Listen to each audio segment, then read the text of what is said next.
2026 இந்தியாவுக்கு வந்து பொருளாதாரமும் சரி, படிப்புலையும் சரி, வேலையிலையும் சரி, நீங்கள் இதுவரைக்கும் வெளிநாடு போனவங்க அத்தனை பேரும் இந்தியாவிலேயே நான் வேலை செய்கிறேன்னு சொல்லுவாங்க. போர் பதட்டம் இருக்கும், மீண்டும் உங்களுக்கு உடல் ஆரோக்கியம், கொரோனா மாதிரி வியாதிகள் இருக்கத்தான் செய்யும். தங்கத்தினுடைய விலையிலையும் சரி, உலோகத்தினுடைய விலைகள்லையும் நிறைய மாற்றங்கள். எல்லாருமே என்ன நினச்சிக்கிட்டு இருக்காங்க, தங்கத்தை மட்டும்தான் பேசிக்கிட்டு இருக்கோம். பயணத்தில் மிக கவனமாக இருக்கணும். நீரினாலும் நெருப்பினாலும் சில ஆக்சிடென்ட்டுகள், இயற்கை அழிவுகளாலும் வரத்தான் செய்யும். தீவிரவாதம் தலை தூக்கும், வேற்று மொழி இனத்தவர்களால் நமக்கு பிரச்சனைகள் வரத்தான் செய்யும். அதே மாதிரி தான் ஜனவரி 21 பிறகுதான் இந்த கட்சிகளுடைய தலையெழுத்து மாறும். தெரிந்த முகம் முதலமைச்சர் இல்லை, அதை தெளிவாக புரிஞ்சுங்க. தெரியாத புதிய முகம்தான் இளைஞர், புதிய தலைவர் தான் முதலமைச்சராக வரார். புதிய வாய்ப்பு, புதிய தலைமுறை, புதிய வாழ்க்கையினுடைய முதலமைச்சர் தான் வருவார்.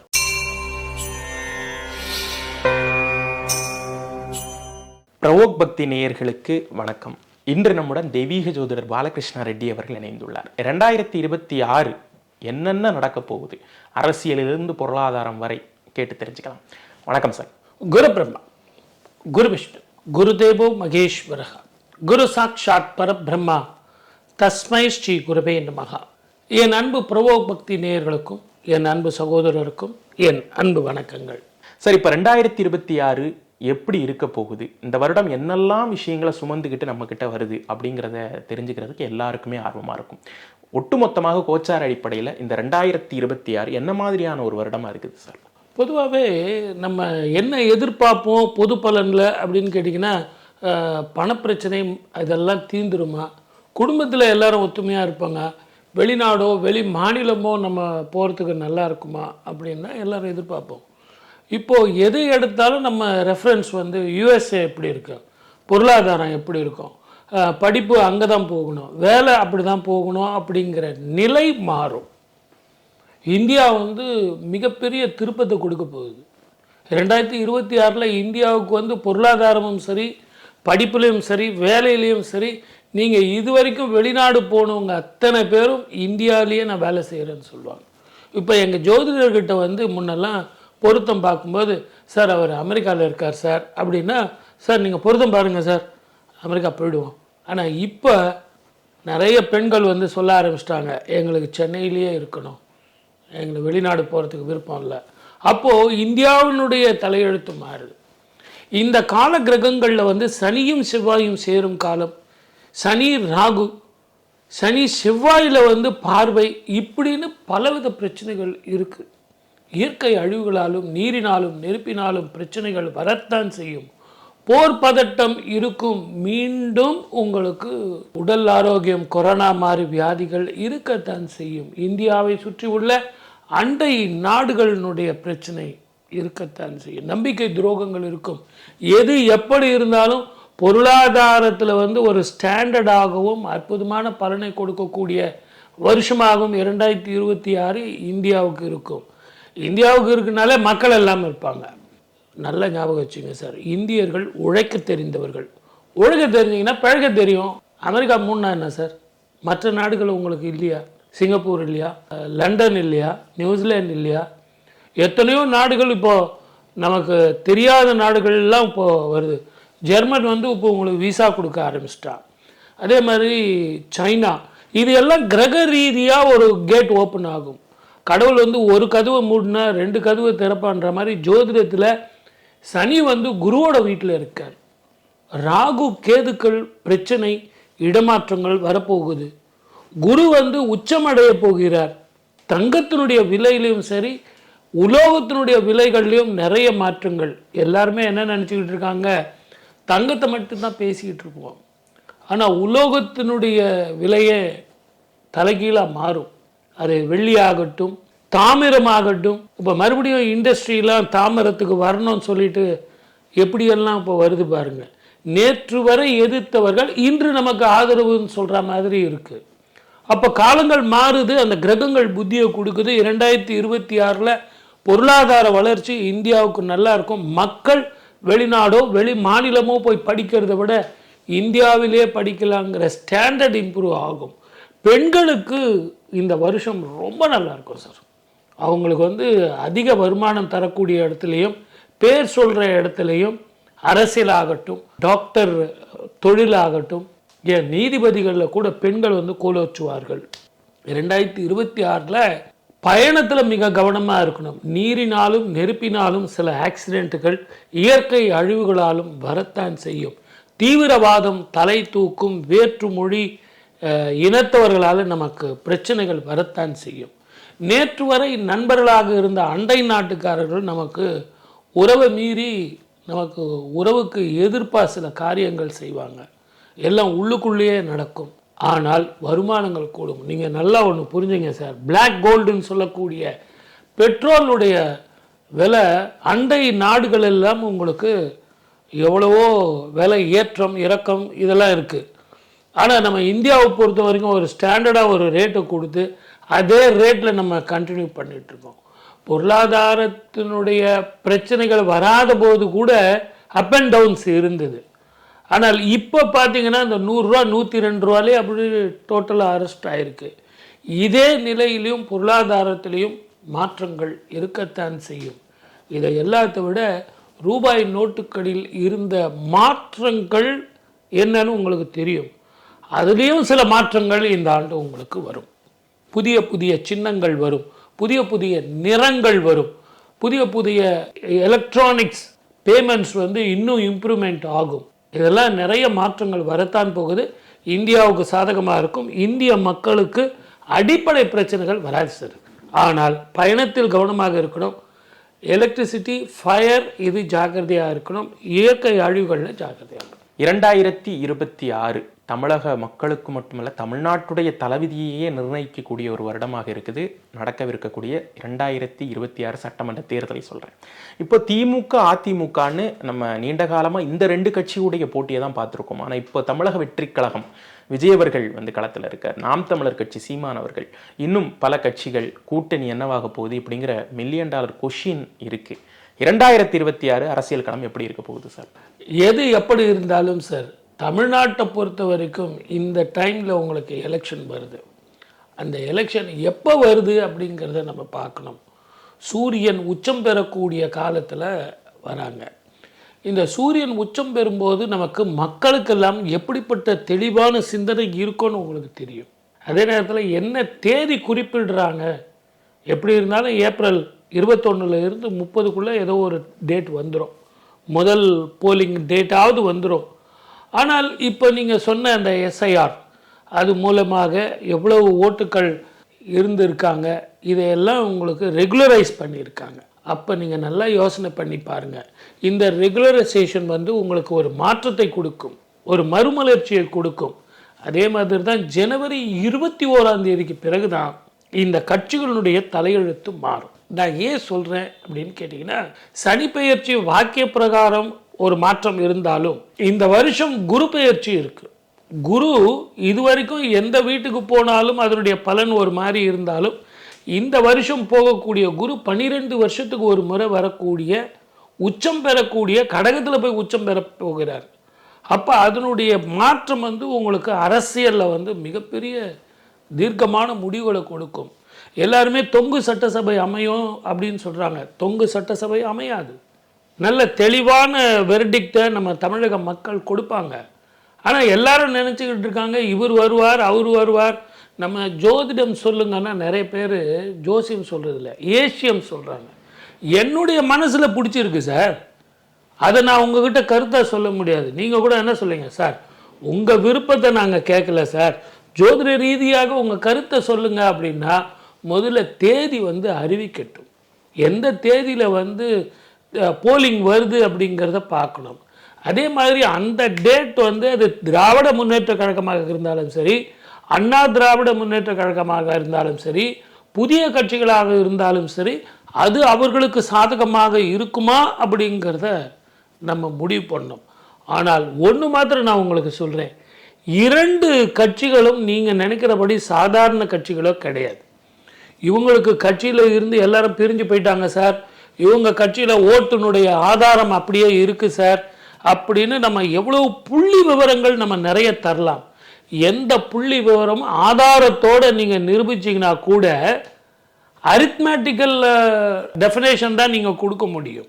ஆனால் இன்னைக்கு இருக்கிற சுச்சுவேஷன் வந்து ஜெனரேஷன் மாறுது. தயவு செஞ்சு இந்த பேட்டியை பார்த்துட்டு இருக்கிறவங்க எல்லாருமே கொஞ்சம் யோசனை பண்ணி பாருங்க. இன்னைக்கு கலைஞர் இல்லை, செல்வி ஜெயலலிதா இல்லை, இந்த இருபெரும் தலைவர்கள் இல்லை, மிகப்பெரிய தலைவர்கள் யாருமே கிடையாது. புதிய ஜெனரேஷன், புதிய தலைவர்கள், புதிய வாக்கு, புதிய ஓட்டிங் போட போகிறதும் புதிய தலைவர்கள். இந்த நாட்டின் மன்னர்கள் எல்லாருமே புதியவர்கள், இளைஞர்கள். அப்போது நீங்கள் ஒரு கொஸ்டின் மார்க்கில் வரும், சார் அவர் வந்து புதிய தலைவர் வந்திருக்காரு, அவருடைய ரிஃபார்ம் எப்படி இருக்கும், அவங்கெல்லாம் அவங்களுக்கு ஹெல்ப் பண்ணுவாங்களன்னா நீங்கள் தயவு செஞ்சு 67, 64, 70, 71, 72, 77 ஏற்பட்ட போலிங்கை வச்சு இன்னைக்கு பேசாதீங்க. அன்னைக்கு இருந்த சூழ்நிலை வேற. இன்னைக்கு இருக்கிற சூழ்நிலையில் ஓட்டிங் பண்ண போகிறது அத்தனை பேரும் படித்தவர்கள், இளைஞர்கள். 3 நிமிஷம் வெளிநாட்டில் இருக்கிறவங்க. அன்னைக்கெல்லாம் நீங்கள் 64, 67 சிங்கப்பூர் போகிறத போயிட்டு வர்றத பெரிய விஷயம். இன்னைக்கு வெளிநாடை பார்த்தவங்க, வெளிநாட்டு வருமானத்தை பார்த்தவங்க, அன்னைக்கு நீங்கள் வெளிநாட்டுக்கு போகணுன்னா சார் எனக்கு ஒரு $500 கொடுங்க சார்னா நீங்கள் க்யூவில் நிற்கணும் அரசாங்கத்துக்கிட்ட. அவங்க $500 கொடுப்பாங்க, அதுக்கு நீங்கள் பணம் கட்டி $500 வாங்கிட்டு போகணும். ஆனால் இன்னைக்கு எஃப்டிஎஸ் வந்து எல்லா இடத்துலையும் இருக்குது. நான் இந்த எலெக்ஷனுக்கும் இதுக்கும் நான் என்ன முடிச்சு போடுறேன்னா, இந்த அளவுக்கு வருமானத்தை வந்து ஏற்படுத்தி கொடுத்துருக்குறாங்க, மறுமலர்ச்சி கொடுத்துருக்காங்க, இளைஞர்கள் தயாராகியிருக்காங்க. உங்களுக்கு எஃப்டிஎஸ்ஸே தரலனா கூட அவன் உழைச்சி சம்பாரிச்சிருக்கான். அவனுக்கு எப்படி உழைக்கணும் தெரியும். வெறும் $100 எடுத்துக்கிட்டு ஃபாரின் போனவெல்லாம் இருக்கான். அப்போது இவர்களெல்லாம் எப்படிப்பட்ட தலைவர்களை தேர்ந்தெடுக்கணும்? நீங்கள் சொல்கிறபடி அவங்க வந்து மாயையிலையோ அல்லது இவங்க தான் அப்படிங்கிறதோ கிடையவே கிடையாது. பேச்சில் வந்து மயங்கிறதுக்கு இந்த ஜெனரேஷன் கிடையாது, உருவத்தில் மயங்கிறதுக்கு இந்த ஜெனரேஷன் கிடையாது. மிக தீர்க்கமாக இருக்காங்க. அப்போது ஜோதிட ரீதியாக நம்ம ரெஃபரன்ஸ் பார்க்கும்போது இவர்களெல்லாம் யாருக்கு ஓட்டு போடுவாங்கங்கிறது நீங்கள் சொல்கிற டெஃபினேஷனில் வரவே வராது. இது ஃபஸ்ட்டு எலெக்ஷனு 2026 குருவோட வீட்டில் சனி இருக்கார், கடகத்தில் வந்து குரு உச்சம் பெறுகிறார். குருவனுடைய பார்வை குருவனுடைய வீட்டில் இருக்கிற சனீஸ்வரருக்கு இருக்குது. சனீஸ்வரர் வீட்டில் ராகுவும் கேதுவும் வரப்போகிறாங்க. இப்படிப்பட்ட காலத்தில் இந்த எலெக்ஷன் நடக்குது. ஆகவே ஜனவரி மாதம் 21 வரைக்கும் வெயிட் பண்ணுங்க. 21ஆம் தேதிக்கு பிறகு ஏற்படக்கூடிய இந்த வருஷம் தனுசுல 4 கிரகங்கள் சார், ஜனவரி 1ஆம் தேதி. அதுக்கப்புறம் 15 நாள் பொறுத்து திருப்பி மகரத்தில் 4 கிரகங்கள், கும்பத்தில் 4 கிரகங்கள், சனியும் செவ்வாயும் பார்வை இருக்கு. சனியும் செவ்வாயும் ஒரே வீட்டில் இருக்காங்க. இந்த மாதிரி கட்டத்தில் தான் நமக்கு எலெக்ஷன் வருது. ஆகவே கிரகங்களுடைய ஸ்திதிகள் நமக்கு என்னதான் இருந்தாலும் எந்த கட்சியும் நீங்கள் கீழே தப்பாக நினைக்கவே முடியாது. அவங்களுக்கு ஆதரவு இல்லை. ஏன்னா இதுவரைக்கும் இல்லாத வேட்பாளர்கள், இதுவரைக்கும் இல்லாத ஓட்டு போடக்கூடிய புதிய தலைமுறை உள்ளே வராங்க.